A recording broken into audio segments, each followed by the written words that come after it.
पापा कहता, हमरा सैया जी के चाचा कहता कि लड़का तोहरे के पापा कहता, हमरा सैया जी के चाचा कहता। ओही दिन से खोजता ते रोवता चिल्ला के, ओही दिन से खोजता ते रोवता चिल्ला के। सोझा सा बकाई साफा कहता, लड़का तोहरे के पापा कहता कि हमरा सैया जी के चाचा कहता कि लड़का तोहरे के पापा कहता।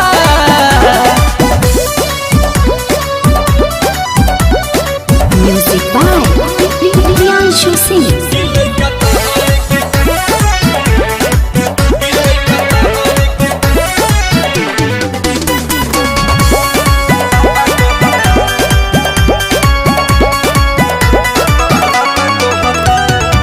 केतनो मनाई दूध पीली धराई तनिको नाही चुपाला हो। सासु ननद गोतिन देवर के छोड़ सैया के कोहरा न जाला हो। केतनो मनाई दूध पीली धराई तनिको नाही चुपाला हो। सासु ननद गोतिन देवर के छोड़ सैयों के कोरा न जाला हो। रही जात मन हमर भीतरे लजा के, अपने देरी में कातू गइल सिखा के।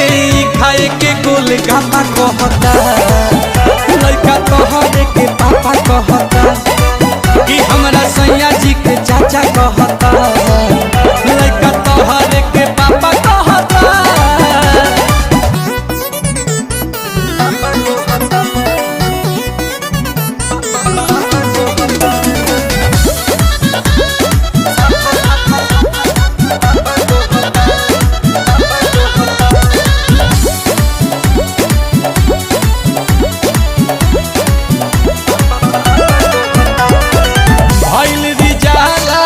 नैहर वाला लागता कि भेद खोलवाई हो।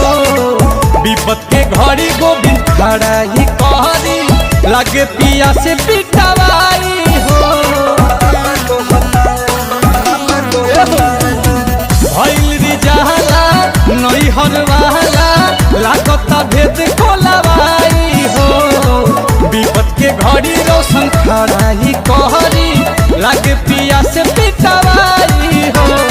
लवले आशुतोष बाई गजबे के धान सुनाते पताई जला नीलकमल के गाना।